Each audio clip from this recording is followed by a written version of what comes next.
Hello students, good morning to all of you. How are you students? Fine? All are fine? तो study कैसे चल रही है आपकी? अभी हम चैप्टर 7 का जो चैप्टर हमारा लास्ट टॉपिक है अनएम्प्लॉयमेंट, इसको डिस्कस करने वाले हैं। अनएम्प्लॉयमेंट अभी तक हमने डिस्कस कर लिया था कि वर्कफोर्स क्या है, लेबर फोर्स क्या है, पार्टिसिपेशन रेट उसका क्या है, इनफॉर्मलाइजेशंस क्या है।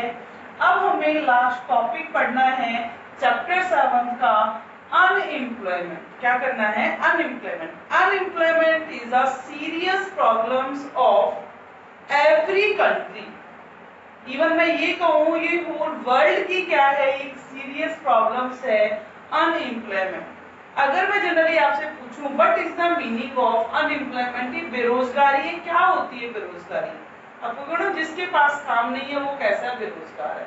जिसके पास काम नहीं है वो कौन है? बेरोजगार है।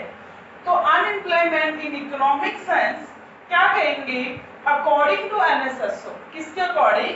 NSSO, national sample survey organisation. National sample survey organisation क्या कहता है? Unemployment is a situation, unemployment वो सिचुएशन है in which are those who owing to lack of work, मतलब कि जिसके पास क्या है, काम की कमी है, आर नॉट वर्किंग, या फिर वो काम ही नहीं कर रहे, but either sick work through employment exchange, या फिर क्या हो रहा है, आइदर या उसे सिक वर्क वो क्या मिल जाता है, सिक वर्क मिलता है थ्रू द एम्प्लॉयमेंट एक्सचेंज, उसे क्या कुछ भी पेमेंट मिल जाती है इंटरमीडिएट्स के थ्रू, फ्रेंड्स के थ्रू, रिलेटिव्स के through, and by making application to prospective employer, या फिर वो क्या कर रहा है, जो उसका प्रोस्पेक्टिव एम्प्लॉयर है उसके रिगार्डिंग वो एप्लीकेशंस बना रहे हैं, एक्सप्रेस देयर विलिंगनेस, अपनी विलिंगनेस को, अपनी इच्छाओं को क्या कर रहा है, एक्सप्रेस कर रहा है, एंड अवेलेबिलिटी फॉर वर्क, किसके लिए? वर्क के लिए एबिलिटी दिखा रहा है under the prevailing the conditions of work and remuneration. वो कौन है? अनएम्प्लॉयमेंट। इट मींस वो अपनी तरफ से सारी क्या कर रहा है, कोशिशें कर रहा है, बट फिर भी उसको क्या नहीं मिल रहा, वर्क नहीं मिल रहा। It means those persons are called unemployment. वो पर्संस कौन होंगे? अनएम्प्लॉयमेंट, अनएम्प्लॉयड होंगे, बेरोजगार होंगे। इन जनरली अगर हम सेकंड वे में देखें तो व्हाट इज द, जनरली देखते हैं मतलब सिंपल मीनिंग के अंदर what is the meaning of unemployment, जो मैंने आपको मैक्रो इकोनॉमिक्स में भी बताया हुआ है, जो हमारा शॉर्ट टर्म इक्विलिब्रियम चैप्टर है उसके अंदर मैंने बताया है what is the meaning of unemployment. Unemployment refers to those situations या those persons who are able to work, जो काम करने के एबल भी हैं, विलिंग टू वर्क, काम करने की इच्छा भी है, at existing wage rate, existing wage rate के ऊपर जो वेज रेट चल रहा है उस वेज रेट पर वर्क करने के लिए एबल है, विलिंगनेस भी रखते हैं, बट नॉट गेट वर्क, उनको क्या नहीं मिलता, कोई भी वर्क नहीं मिलता, कॉल्ड अनएम्प्लॉयड। क्या कहेंगे उसको? अनएम्प्लॉयड कहेंगे। तो unemployment is not a problems of our developing country India, this problems of every state, every country. जो ये अनएम्प्लॉयमेंट की प्रॉब्लम्स है हर स्टेट की है, हर कंट्री की है, बट हाँ हमारे डेवलपिंग कंट्री है, हमारे यहाँ पर जो अनएम्प्लॉयमेंट है ये कैसी सीरियस बॉटलनेक प्रॉब्लम्स है। अब है unemployment is temporary even in India. Even in India कह रहा है कि इंडिया के अंदर तो अनएम्प्लॉयमेंट कैसी है? टेम्पोररी। क्यों? क्योंकि सभी कुछ ना कुछ क्या कर रहे हैं, काम कर रहे हैं, वो डिपेंड नहीं करता कि वो बहुत ही ज्यादा इनकम अर्न कर रहे हैं, चाहे वो छोटी इनकम अर्न करते हैं, ज्यादा इनकम अर्न करते हैं, लेकिन सभी अपनी लिविंग के लिए, सभी अपनी लिविंग के लिए कुछ ना कुछ क्या करते हैं, अर्न करते हैं। टेम्परेरी बेसिस के ऊपर होती है अनएम्प्लॉयमेंट, मतलब कि टेम्परेरी का मतलब कि हमारे यहाँ पर बहुत सारे ऐसे वर्क हैं कि पर्सन्स उन वर्क को कर सकते हैं। तो इंडिया के अंदर अनएम्प्लॉयमेंट कैसी है? टेम्परेरी नेचर की होती है, क्योंकि डेवलपिंग कंट्री है, क्या है हमारी डेवलपिंग कंट्री, कोई ना कोई वर्क हर पर्सन कर लेता है, मतलब कि हम ये कहें जो पॉपुलेशन है वो काफी सारी जो पॉपुलेशन है किसी न किसी वर्ग से क्या है वो एंगेज्ड है। फिर है source of unemployment data. Unemployment data को लेने के फाउंड आउट करने की क्या क्या सोर्सेज हैं, अनएम्प्लॉयमेंट के डेटा हमें कहां कहां से मिल सकते हैं, वो सोर्सेज क्या हैं। First is report of census of India. First ये हमें कहां से मिल सकते हैं कि report of census of India. क्या कह रहा है report of census of India का मतलब जो भी हमारा क्या होता है सेंसस होता है एवरी आफ्टर एवरी 10 इयर्स, 10 साल के बाद होता है, जैसे कि अभी 2021 के अंदर होने वाला है। वहां से हम क्या कर सकते हैं अनएम्प्लॉयमेंट के डाटा ले सकते हैं, क्योंकि कंप्लीट पॉपुलेशन की क्या है वहां पर सेंसस हो रखी है, जनगणना हो रखी है, वहां अगर हमें कोई इंफॉर्मेशन चाहिए तो हम यहाँ से ले सकते हैं। क्लियर हो गया। नेक्स्ट है NSSO, national sample survey organisations also provide the datas of unemployment. NSSO भी हमें अनएम्प्लॉयमेंट के डेटास को क्या कराता है प्रोवाइड कराता है। फिर है directorate general of employment and training, जो हमारा डीजीईटी है, इसके थ्रू भी क्या मिल जाती है हमें इंफॉर्मेशंस मिल जाती हैं किसकी अनएम्प्लॉयमेंट डेटास की। ये कब से चल रहे 30 दशकों से ही चला आ रहा है। अब है कि देखो अनएम्प्लॉयमेंट का मीनिंग हमने जान लिया, ये भी जान लिया कि कहां कहां से डाटा मिल सकते हैं हमें। अब ये कि जो अनएम्प्लॉयमेंट है इंडिया के अंदर जो बेरोजगारी है वो किस किस टाइप की बेरोजगारी होती है। हमने कहा कि टेम्परेरी नेचर की है, बट होती भी होगी किस नेचर की है, कितने टाइप्स की बेरोजगारी या अनएम्प्लॉयमेंट है जो हमारे इंडिया के अंदर मिलती है। तो फर्स्ट इज डिसगाइज्ड अनएम्प्लॉयमेंट। पहली कौन सी अनएम्प्लॉयमेंट है डिसगाइज्ड अनएम्प्लॉयमेंट, जिसे हम बोलते हैं छिपी हुई बेरोजगारी, जो दिखाई नहीं देती। वो लोग बेरोजगार हैं बट हम क्या सोचते हैं कि वो कैसे एम्प्लॉयड है, बट एक्चुअली में कहें तो वो कैसे हैं बेरोजगार हैं, वो हमें दिखाई नहीं दे रहा, उसको हम क्या बोलते हैं डिसगाइज्ड अनएम्प्लॉयमेंट, मतलब which can not be seen, जो हमें दिखाई या जो दिखाई नहीं दे सकती। तो डिसगाइज्ड अनएम्प्लॉयमेंट क्या है। Disguised unemployment refers to a state in which more people are engaged in work than are really needed। मतलब कि जिस काम के लिए जितने पर्सन्स की जरूरत है वहां उससे ज्यादा पर्सन क्या हुए काम पर लगे हुए हैं, वो क्या कहलाते हैं डिसगाइज्ड अनएम्प्लॉयमेंट। और हमारी इंडिया के अंदर ऐसा है जहां जिस काम को केवल 2 पर्सन कर सकते हैं उस काम के लिए कितने लोग लगे हुए हैं 5 लोग 7 लोग लगे हुए हैं। इट मींस अगर उनमें से 3 को हटा दे, 5 है काम कितने का 2 का 3 को हटा दिया जाए तो आउटपुट में कोई चेंज नहीं आएगा। तो वो जो 3 वर्कर लगे हुए हैं वो बाकी के क्या है, बाकी मतलब कि बेकार के लगे आइडल है, वो बेकार में लगे हुए हैं। अगर वो कहीं और प्रोडक्शंस करते तो शायद और प्रोडक्टिविटी क्या हो जाती हमारी इंक्रीज हो जाती। तो कह रहे हैं कि इसका एग्जांपल भी ये दे सकते हैं कि एक फील्ड है, फील्ड के अंदर केवल 2 पर्सन्स की जरूरत है बट वहां एंगेज कितने 5 तो 3 persons are disguised unemployed person. जो 3 एक्स्ट्रा लगे हुए वो कैसे हैं डिसगाइज्ड हैं। समझ आ गया।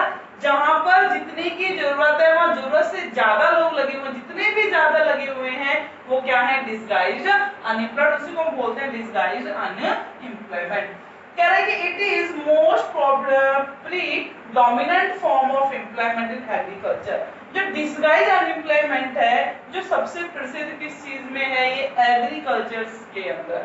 मतलब कि एग्रीकल्चर एक्टिविटी ऐसी है जहां पर ज्यादा से ज्यादा कैसे एम्प्लॉयज मिलते हैं डिसगाइज्ड मिलते हैं। जैसे कि एक फैमिली है उनके पास मैं कहूं कि उनके पास केवल कितनी जमीन है छोटी, मतलब कि मैं ये कहूं सिंपल लैंग्वेज में ओनली 2 किले हैं, ठीक है। वहां फैमिली मेंबर कितने 10 के 10 मेंबर्स उस 2 किले हैं जो उसके अंदर लगे हुए काम करने में। सबने क्या करते हैं सारे सब खेती बाड़ी करते हैं, खेती बाड़ी करते हैं, सभी फार्मिंग एक्टिविटी कर रहे हैं। लेकिन अगर उसके अंदर उसने 10 लोग की जरूरत नहीं है, उस काम को वहां पर 3 बंदे आराम से संभाल सकते हैं।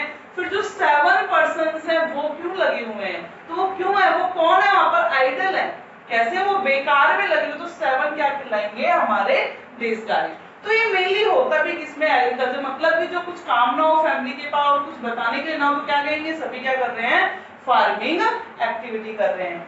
फिर है next, it is predominant sector developing country like India. In the late 1950, about 1/3 of agriculture worker in India were disguisedly unemployed. ये कह रहे हैं कि 1/3 किसका, हमारी वर्कर्स का या उनके पॉपुलेशंस का 1/3 पार्ट किसके साथ है, क्या कह रहे हैं, लेट 1950 में अबाउट 1/3 ऑफ एग्रीकल्चर वर्कर कैसे इंडिया के अंदर जो डिसगाइज्ड अनएम्प्लॉयड है। इट मींस अगर वो कहीं और प्रोडक्शंस करते तो प्रोडक्टिविटी इंक्रीज हो सकती थी, बट ऐसा नहीं है।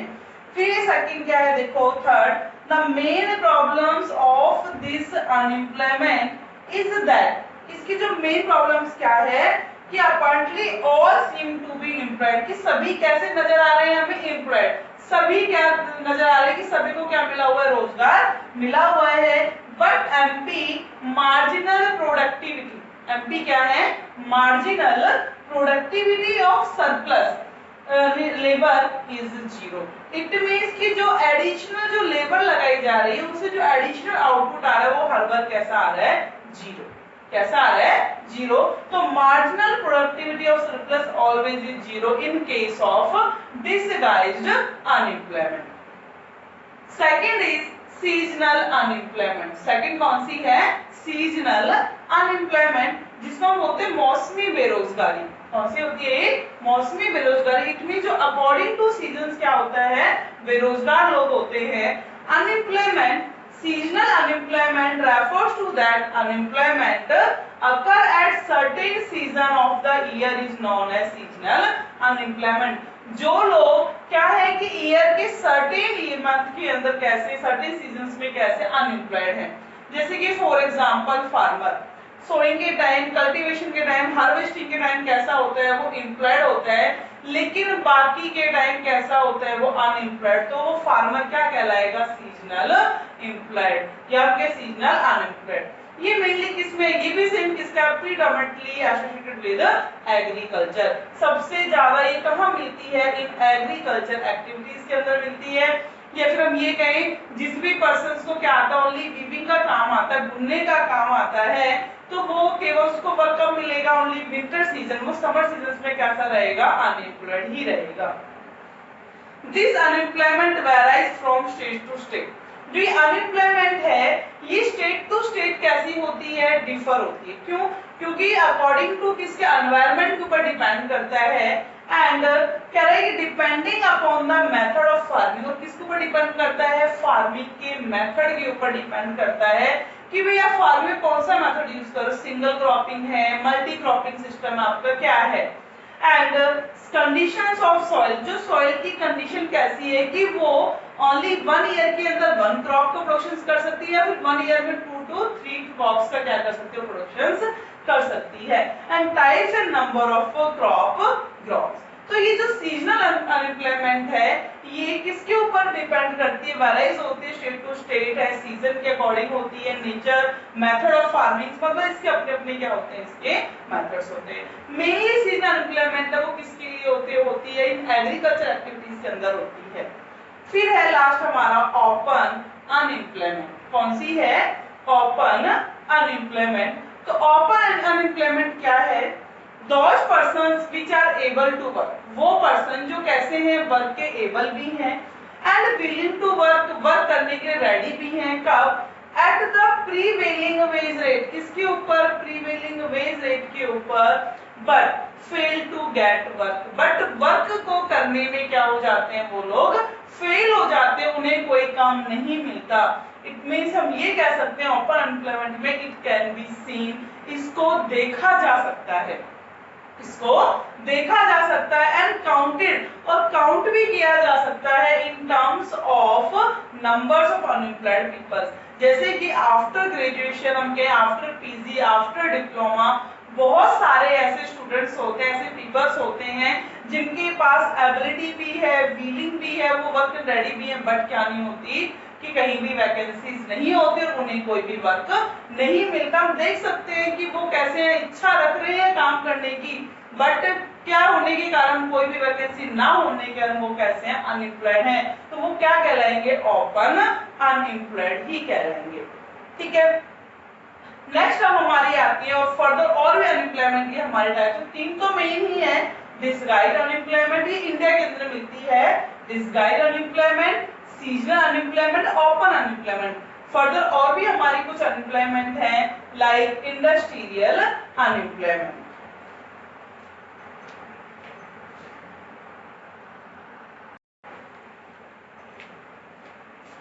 Sorry students, industrial unemployment. तो इंडस्ट्रियल अनएम्प्लॉयमेंट क्या है? Industrial unemployment refers to those unemployment which among illiterates, जो किस कारण से होती है? इलिटरेसी। इट मीन्स कि इंडस्ट्री के अंदर जो अनएम्प्लॉयमेंट है वो क्यों क्रिएट हुई है? क्योंकि जो वर्कर है, जो काम करने की इच्छा रख रहे हैं पर्सन, वो कैसे हैं? इलिटरेट हैं। कैसे हैं? इलिटरेट। उन्हें वो क्या नहीं, उन्हें रीड एंड राइट करना ही नहीं आता, उन्हें कुछ वो एक मैं ये कहूँ कि उनके पास जो सोचने का समझने का क्या नहीं है, कोई भी उसके लिए स्किल्स नॉलेज कुछ नहीं है। इस कारण से इंडस्ट्रियल अनएम्प्लॉयमेंट क्या हो जाती है? क्रिएट हो जाती है। इसलिए कब होती है? Well poor persons in rural area या poor persons of rural area migrate to urban area for searching a job. जब भी रूरल एरियाज के जो पर्सन्स है अर्बन एरियाज में क्या होते हैं? माइग्रेट होते हैं। क्या करने के लिए? जॉब को सर्च करने के लिए। बट वो कैसे होते हैं? इलिटरेट। उन्हें उस इंडस्ट्री में कोई भी वर्क नहीं मिलता, तो उस टाइम वो कैसे हैं? अनएम्प्लॉयड हैं। और कारण क्या है? इंडस्ट्री में काम क्यों नहीं मिल रहा? क्योंकि वो कैसे? इलिटरेट हैं, उन्हें काम करना नहीं है, उन्हीं के नॉलेज स्किल्स नहीं है। इस कारण से क्या क्रिएट हो गई? Industrial unemployment.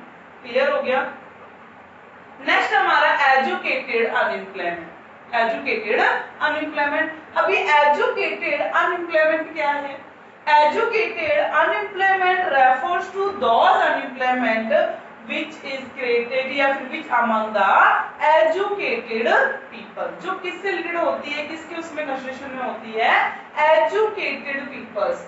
ऐसे हमारे बहुत सारे एजुकेटेड पीपल्स हैं जिन्हें क्या नहीं मिलता? वर्क नहीं मिलता। क्यों? क्योंकि आज हमारे एजुकेशन का जो स्टैंडर्ड्स है वो हर दिन क्या हो रहा है? चेंज हो रहा है। जब हर दिन चेंज हो रहा है तो इससे क्या होता है? जो एजुकेशन का लेवल जैसे बढ़ रहा है उसी अकॉर्डिंग क्या होती है? मार्केट में डिमांड होती है, और मार्केट के अंदर उस डिमांड के अकॉर्डिंग हम क्या नहीं कर पाते? फाइट नहीं कर पाते।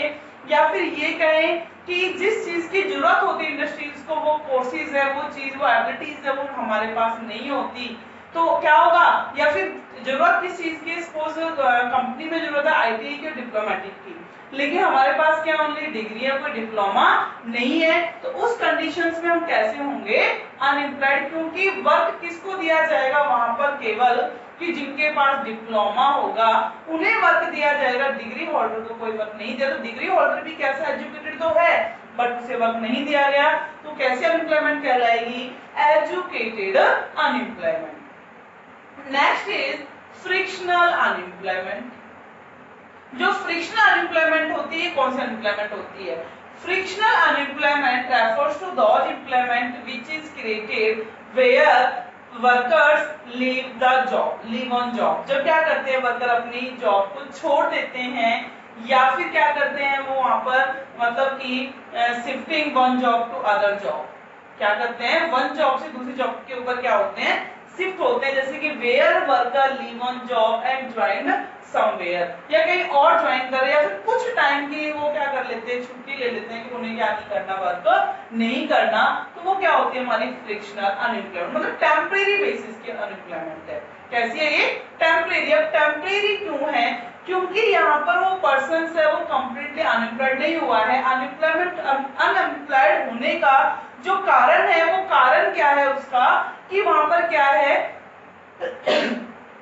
या तो रॉ मटेरियल की कमी है, या फिर उसकी प्रोडक्ट की मार्केट में क्या नहीं हो रही है? डिमांड नहीं हो रही है। तो कुछ टाइम के लिए कंपनी क्या करती है? उन पर्सन्स को दूसरी जगह क्या करती है? सिर्फ वो ये बोल देती है कि आपको कुछ दिन कंपनी में आने की जरूरत नहीं है, या फिर मुझे मेरा क्या हो रहा है? कहीं ट्रांसफर हो रहा है। सपोज धावड़ा से काम ट्रांसफर हो रहा है, हम ये कहें कि दिल्ली टू कोलकाता क्या हो रहा है? ट्रांसफर हो रहा है। दिल्ली से कहाँ जाना है? कोलकाता जाना है, तो मुझे अब कोलकाता में क्या करनी होगी? न्यू जॉब सर्च करनी होगी। क्या करनी होगी? न्यू जॉब सर्च करनी होगी। तो लेकिन मुझे पता है जॉब मुझे मिल जाएगी, लेकिन कुछ टाइम के लिए तो मैं क्या हो गई? अनएम्प्लॉयड हो गई। उस टाइम के लिए क्या हो गई अनएम्प्लॉयड। तो वो कैसे, उनको कैसे टेम्परेरी बेसिस के ऊपर है, जैसे ही वहां पर मैं पहुंचूंगी, जैसे ही मेरा सर्वे मैं अपना सेटअप करूंगी और मुझे क्या मिल जाएगी जॉब, तो वो क्या हो, मैं एम्प्लॉयड हो जाऊंगी। बट जब तक मुझे जॉब नहीं मिली, 1 वीक हो सकते हैं, 15 डेज हो सकते हैं, 1 मंथ हो सकता है, तो उतने टाइम के लिए क्या होगा, फ्रिक्शनल अनएम्प्लॉयमेंट। क्लियर हो गया। Next is structural unemployment. Structural unemployment refers to those in unemployment which is created by change in structures. जो स्ट्रक्चर्स के चेंज होने से क्या हो जाती है, अनएम्प्लॉयमेंट क्रिएट हो जाती है, उसे हम बोलते हैं स्ट्रक्चरल अनएम्प्लॉयमेंट। अब ये होगी स्ट्रक्चर्स के अंदर चेंज, या तो डिमांड में चेंज आ जाए, इसमें चेंज आ जाए, कंज्यूमर की डिमांड में क्या आ जाए चेंज। अब वो क्या नहीं कर रहा, पहले वाले जो प्रोडक्ट है उसकी डिमांड नहीं कर रहा, उसे क्या चाहिए, न्यू टेक्निक्स का प्रोडक्शन चाहिए। और जो हमारे पास एम्प्लॉइज है, कंपनी में एम्प्लॉइज होने के आते ट्रेडिशनल टेक्निक के बारे में पता है, तो ट्रेडिशनल आउटपुट निकल कर आ रहा है, वो कहते हैं मुझे जो मॉडर्न टेक्निक्स का आउटपुट चाहिए, तो उनके पास नॉलेज नहीं है मॉडर्न टेक्निक्स का क्या कर सके आपके लिए आउटपुट निकाल कर ला सके। तो कंपनी क्या करेगी, कंपनी तो कंज्यूमर अकॉर्डिंग चल रही है, तो क्या करेगी, उन एम्प्लॉइज को वहां से निकाल देगी।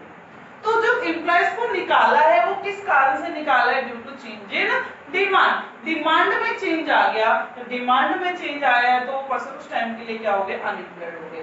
या फिर मैं ये कहूं कि जब तक उन्हें मॉडर्न टेक्निक्स की क्या नहीं होगी, नॉलेज नहीं होगी, जब तक वो कैसे होंगे, अनएम्प्लॉयड। जैसे ही हमारा क्या है, कंप्यूटराइज आया, कंप्यूटराइज सारा क्या करने लगे, वर्क करने लगे। लेकिन जैसे जब लोगों को पहले क्या नहीं थी, उसकी नॉलेज नहीं थी, उन लोगों को वहां से निकाला गया, और जिन्हें नॉलेज थी उनको दोबारा से रिक्रूट किया गया, उनकी भर्ती की गई और पुराने लोगों को निकाला गया। तो उन लोग जो जिन्हें निकाला गया है, जिनका बहुत क्लरिकल वर्क बाय हैंड बहुत अच्छा था, बट उन्हें न्यू टेक्नोलॉजी की नॉलेज नहीं थी, तो जब तक उनको क्या नहीं होगी, नॉलेज नहीं होगी, जब तक वो वर्क नहीं सीखेंगे, तब तक वो कैसे होंगे, अनएम्प्लॉयड होंगे। और उस अनएम्प्लॉयमेंट को किसका नाम दिया जाता है, स्ट्रक्चरल अनएम्प्लॉयमेंट। पूछेंगे आप क्या हो, अनएम्प्लॉयड, कारण क्या अनएम्प्लॉयड होने का, क्योंकि स्ट्रक्चर अनएम्प्लॉयमेंट, हम वैसे अनएम्प्लॉयड नहीं है, हमें ऐसे नहीं काम करना नहीं आता, स्ट्रक्चर्स में क्या हो गया चेंज, अभी क्या करना होगा, न्यू स्ट्रक्चर्स के बारे में जानना होगा। फिर है नेक्स्ट इज साइक्लिकल अनएम्प्लॉयमेंट। क्या होती है, साइक्लिकल अनएम्प्लॉयमेंट, जो किसके अकॉर्डिंग, साइकिल के अकॉर्डिंग चलती है, जो बिजनेस साइकिल है, कौन सी, जो बिजनेस साइकिल है उसके अकॉर्डिंग क्या चलती है, अनएम्प्लॉयमेंट। अब बिजनेस साइकिल तो सभी जानते होंगे, ट्रेड साइकिल्स क्या होती है,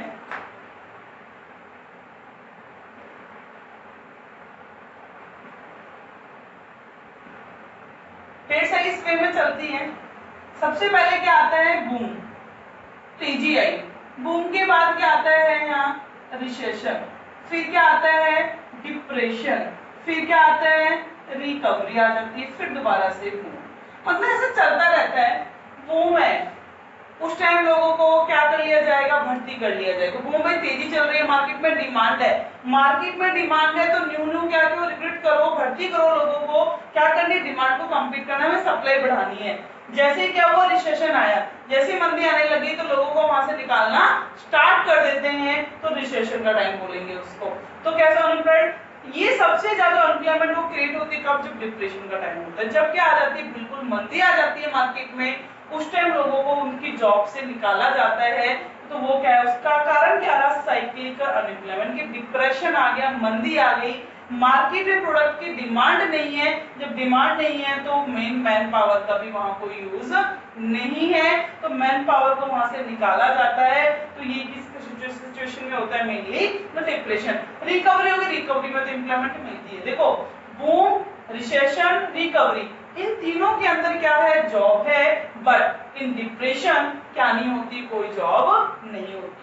तो ये हमारे टाइप थे किसके, अनएम्प्लॉयमेंट, जो बहुत इंपॉर्टेंट है, 1 मार्क्स में बहुत जरूरी है। और दूसरा जो स्ट्रक्चर्स है उसमें भी काफी बार ये क्वेश्चंस पूछ लिया जाता है, या फिर क्या 3 मार्क्स में पूछा जाता है, only cease, what is the meaning of seasonal unemployment, ठीक है, features of seasonal unemployment, open unemployment.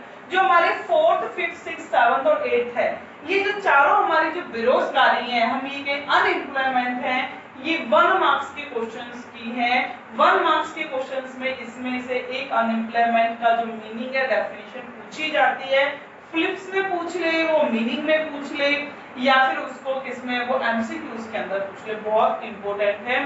तो स्टूडेंट्स ये अनएम्प्लॉयमेंट है, ये आपको बहुत अच्छे से स्टडी करनी है क्योंकि ये मैक्रो इकोनॉमिक्स में भी इम्पोर्टेंट है, इसको मैक्रो इकोनॉमिक्स के अंदर भी डिस्क्राइब किया गया है। तो इसका सीधा लिंक किसके साथ है, इन्वेस्टमेंट मल्टीप्लायर वाले चैप्टर के साथ इसका लिंक है।